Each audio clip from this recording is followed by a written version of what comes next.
advertisements. Unfortunately, they've become practically unavoidable in this era of technology. One minute you're just watching a Scott the Woz video, and the next, oh no, they're rigging the Constitution! What does that even mean? Now, we all have our gripes about a good old Raid Shadow Legends product placement, but when it comes to legitimate professional advertising, video games just do it like no other. See that? That's a marketing genius. The world of strange and over-the-top advertisements is certainly not a new concept, and it was definitely never weirder than the 90s. Take, for instance, the Radio Zelda marketing campaign for Majora's Mask. Now, I know what you're thinking. Oh, this is just an E-rated game. How bad can it be? Well, you'd be wrong.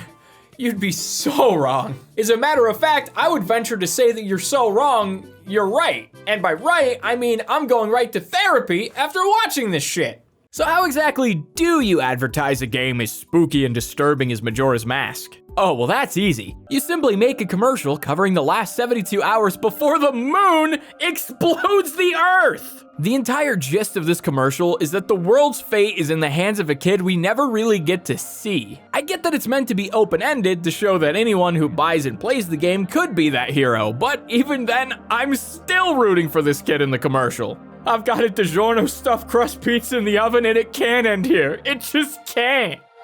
Though I walk through the valley of death, I shall fear no evil. Look, I know it's only a Zelda game, but I follow a pretty simple philosophy. When a disembodied voice begins reciting Bible verses, you may as well buy some gardening gloves and start practicing rectal lawn care, because your ass is grass.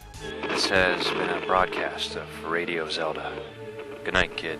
Oh, sure. Good night. Yeah, sleep well. I hope I don't keep you up, what with all the night terrors and all. Fortunately, the rest of the commercials we're looking at today are much lighter in tone. And by lighter tone, I mean they make absolutely no goddamn sense. Like, do you guys remember that commercial for the Wii where those two dapperly dressed gentlemen just invite themselves into this family's home and then just start going off in Wii Sports like their lives depended on it? We would like to play.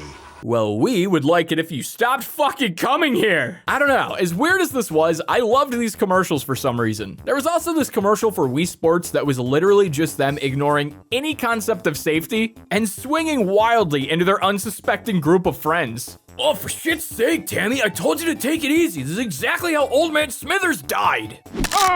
Maybe I'm just being a bit paranoid, but it just makes me so nervous watching them swing like this so close to each other's heads. Just one fateful golf swing away from a Wiimote lobotomy. By the time the Wii came out though, commercials were starting to tone down the strangeness level a little bit, so let's jet back to the 90s when things were just fucking weird. Sonic Adventure was responsible for arguably some of the funniest commercials during this era, including this one where Sonic is, for some reason, DJing in a club? Oh, there's a rap performance from Basketball Man and Sumo Wrestler. What? The highlight of this commercial, though, is Tails going apeshit on this box before crashing to the floor. Yo, Sonic! Sonic! Man, stay off the light speed. My bad. Little guy just danced his life away. And Eggman just watched. You heartless son of a bitch. Sonic Adventure. So in this little number, Sonic's on an adventure with his stuffed friends. Wow, a video game and taxidermy services. This is one hell of an ad. Okay, Sonic, go.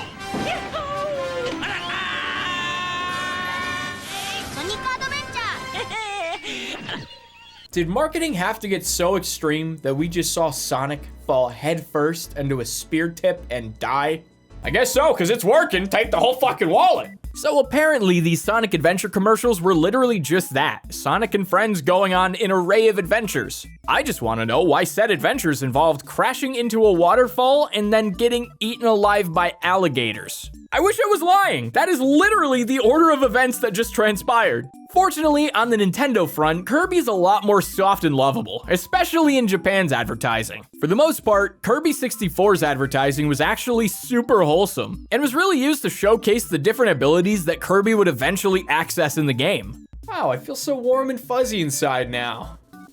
Gross. Let's see how the US handles such a soft and cuddly IP. Muffin is a half-tap. Of course, here we go with the cute and cuddly stuff again. Oh, a puppy. That's just too predictable. Come on, Nintendo of America. Time to step up your game. Really blow me away. And he loves to combine these in new ways to destroy his enemies. So So, we have 3-1. What in the name of Miyamoto's left ass cheek did I just witness? I get that we like our explosives here in the good old US of A, but Kirby blowing up a cat? Why would this make me want to buy the game? This commercial honestly makes Sonic being eaten alive by gators seem underwhelming in comparison. Things were going so well with Muffin and Buddy, and they were adorable, and now Muffin is nothing. I don't know about all you, but all this shock and terror sure is making me thirsty. I could go for an ice cold soda and maybe a segue into the next part of this video.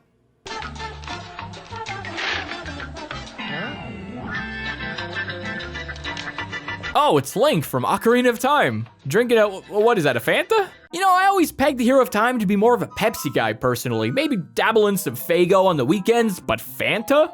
Oh, come on, Fanta's for dweebs and people who've Googled pictures of Ganondorf's butt. Link is just going to town on that soda, and the kid playing has a mental breakdown waiting for him to finish. Eventually, his younger brother walks in though, and ends up traumatized for life. Next, let's take a look at one of my favorite titles of all time, Mario Party 2. I was curious to see how they would advertise a game like this, and just as you would expect, it is completely fucking crazy in the US. It's time for Mario Party 2, rated E for everyone, with 5 new adventure boards and 64 minigames. You're definitely gonna want in. It's just hilarious to me because when you actually look at the game itself, it's in complete contrast to everything this ad made it out to be. The game is literally a brightly colored board game that's meant to be friendly for all ages, and the commercial's all like, have you ever wanted to just destroy your fucking friends? Well, buy Mario Party, the brand new game where you get to beat the shit out of your friends for free. Come on, man. Don't you know who my daddy is? Yeah, don't you know who her daddy is? He's a stand-up guy with a strong set of morals, and he's been having a rough time raising a daughter as a single father since his wife passed away. So let her play some fucking Mario Party, man! Pizza! Oh yeah, that'll work. Just yell pizza and I'm sure he'll just... Him. You know what? You can have him, Kirby. 3-1. Hey guys, thanks for watching this video. I hope you guys enjoyed this little dive into the weird world of video game commercials because I know I sure didn't. Make sure to subscribe to see what else I have cooking up in the future and leave a comment as well. Just don't say anything mean or I'll probably cry for a little bit.